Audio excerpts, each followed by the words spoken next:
Bocor rekaman percakapan telepon antara Denny Sumargo dengan Farhad Abbas membahas tentang kasus Agus versus Pratiwi Novianti alias Novi. Dalam rekaman itu terdengar Denny Sumargo dengan Farhad Abbas membahas mengenai sosok Novi. Farhad Abbas langsung menjawab bahwa dirinya pernah menantang Novi untuk menjelaskan asal-usulnya mulai dari orang tua, alamat rumahnya, dan sumber penghasilan. Farhad Abbas lalu mengatakan bahwa Novi juga adalah pengguna narkoboy. Denny Sumargo terkejut seakan tidak percaya dengan omongan Farhad Abbas.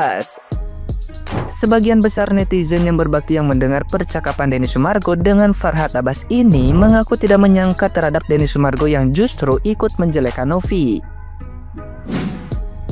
Tapi gue gak ada videonya, kan nemu aja. Ada videonya tuh? Iya, baru lihat lagi. Aduh. Lucu. Gue tuh sebenarnya dulu agak curiga sebenarnya. Cuma kan gue nggak mau berburuk sangka ya.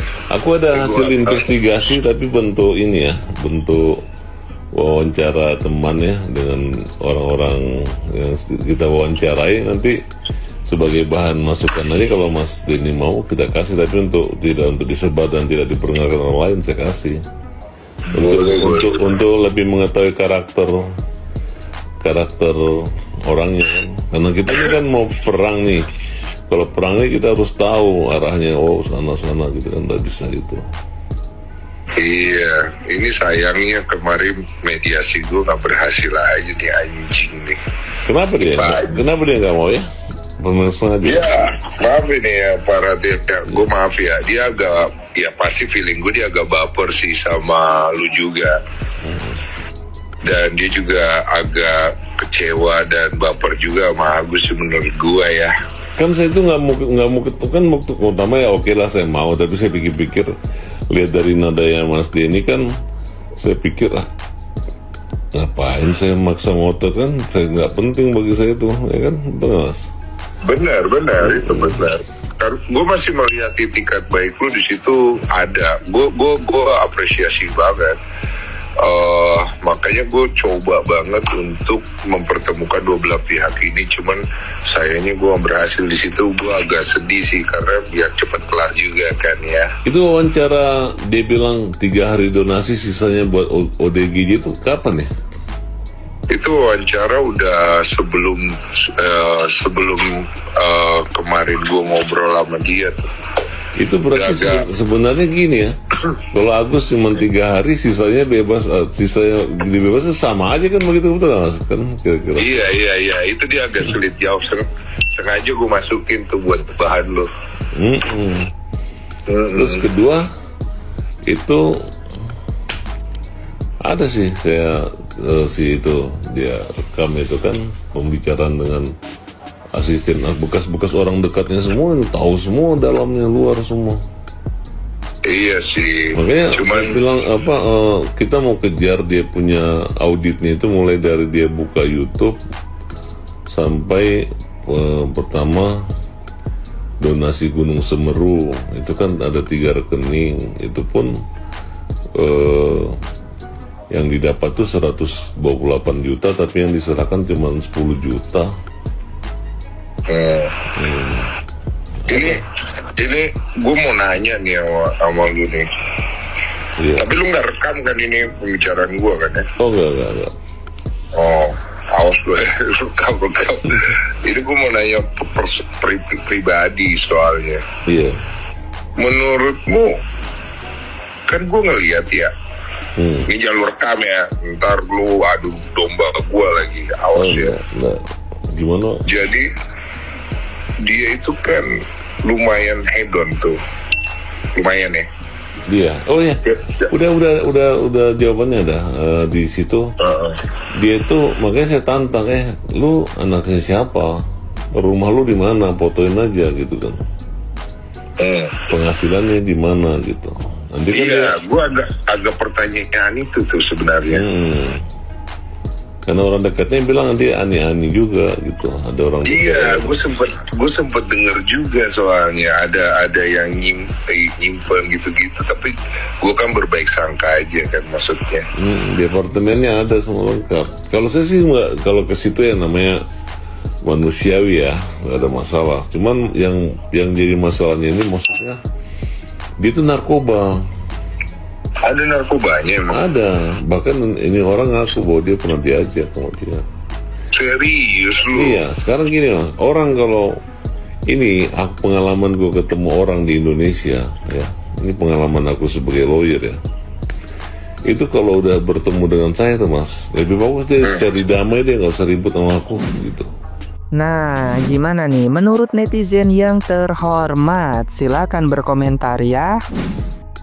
Ini adalah plot twist terbaik di penutupan tahun 2024 ya. Wah, gue gak nyangka banget sih. Kasus Agus Syedih memasuki babak baru. Kali ini rekaman suara antara Densu dan Farhad, Pablo dan Farhad bocor. Di sini kita belajar, gak ada orang yang bener-bener jujur. Gak ada orang yang bener-bener bersih. Mereka sama aja, mereka punya kebohongan, tapi dengan caranya masing-masing. Novi salah, Agus salah, Densu salah, Farhad salah. Udahlah, kata gue mah itu uang kasih ke Agus. Karena memang uang itu punya Agus. Orang berdonasi buat Agus, bukan buat yayasan. Yayasan hanya perantara. Orang-orang berdonasi itu bukan hanya untuk pengobatan matanya doang, tapi ada yang berdonasi untuk kebutuhan sehari-harinya dia, tahu untuk makan, pakaian, atau apapun itulah. Jadi intinya terserah Agus itu uangnya buat apa. Tenovi juga salah. Waktu itu kan Densu nanya masalah sistem donasi. Tenovi jawab, oh itu hanya 3 hari setelah itu masuknya ke rekening yayasan. Loh kok gitu? Orang-orang kan lihat berdonasinya itu untuk Agus, bukan buat yayasan. Udahlah, kalian itu sama-sama salah. Balikin aja uangnya. Bener apa yang dibilang Hotman Paris, kalau secara hukum uang itu resmi milik Agus, tapi kalau secara moral apa yang dilakukan Agus itu kurang terpuji. Balikin uangnya, kita cukup tahu aja. Tapi kalau ada apa-apa lagi nih, kita tutup kuping, kita gak usah bantu. Udah gitu aja udah. Jadi intinya kita sebagai orang yang ditolong harus tahu diri dan tahu terima kasih, paham?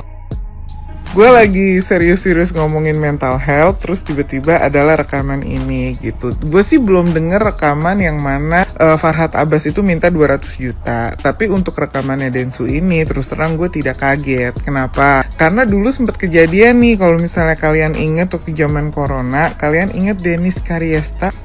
Jadi Denis itu pada saat itu tuh diwawancara di Densu. Terus nggak jadi, sampai Denis itu akhirnya ngereok dan nge-spill semuanya di akun YouTube-nya dia. Itu pernah banget dia ngerasa kalau dia itu dihianati oleh Densu. Itu menurut dia seperti itu, sampai dia marah-marah. Mungkin sampai sekarang masih ada tuh di YouTube-nya Denis. Nah kemudian terkait ini, apa moral yang kita bisa petik gitu? Yang pertama, seperti komentar yang banyak di sana, dengar ya guys, tidak ada yang bisa lu percaya selain diri lu sendiri. Ingat, lu lahir ke dunia cuman sendiri, lu mati pun gak ngajak-ngajak. Dan yang kedua, kalian harus tahu ya, kita itu semuanya punya aib. Nggak cuman Pratiwi Novianti, tapi juga Densu punya aib, terus si Farhad Abbas juga punya aib, gua juga punya aib gitu loh. Dan tidak ada satupun orang yang mau aibnya tuh dikorek-korek gitu ya.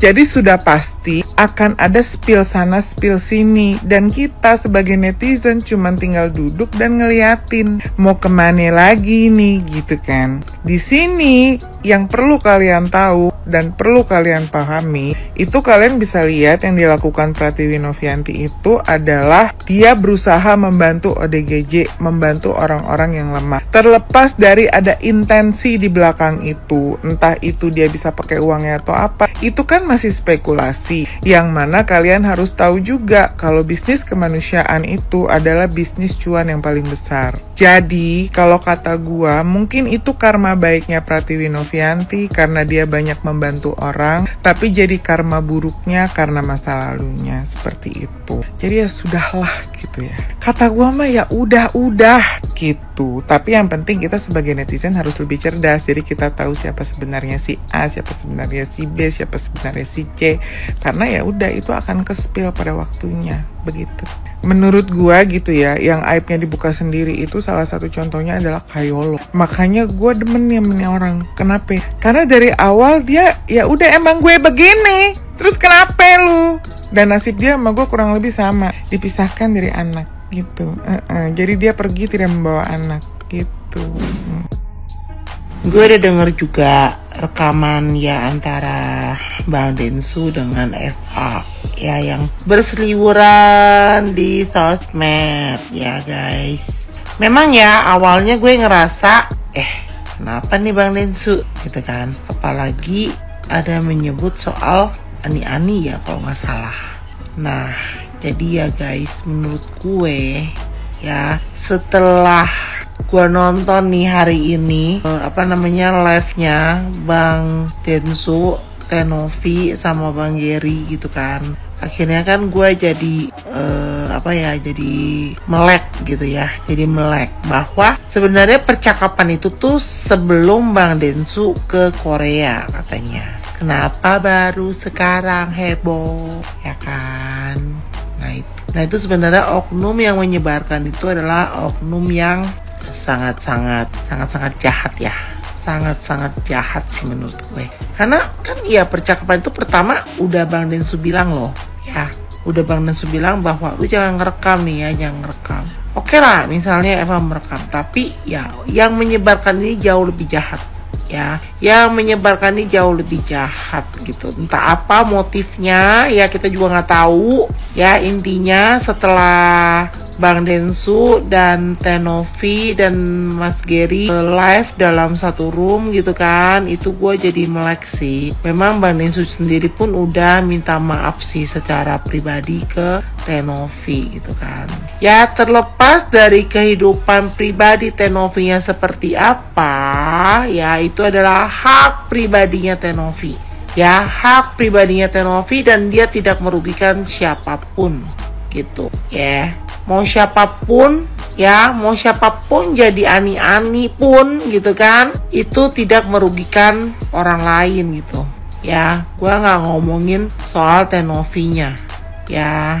Justru itu guys, jangan mudah menghakimi orang, jangan gampang mengejat sesuatu gitu loh ya kan. Makanya kan gue kagak berkomentar apapun ya. Gue tidak berkomentar apapun soal huru-hara rekaman tersebut gitu loh. Sampai hari ini gue nonton sendiri live-nya Tenovi dengan Bang Densu dan Mas Gary ya. Terlepas dari kehidupan siapapun ya, selama dia tidak merugikan orang lain, itu adalah tanggung jawab dia pribadi dengan Tuhannya, dengan kehidupannya ya. Kita tidak berhak untuk menghakimi itu ya guys.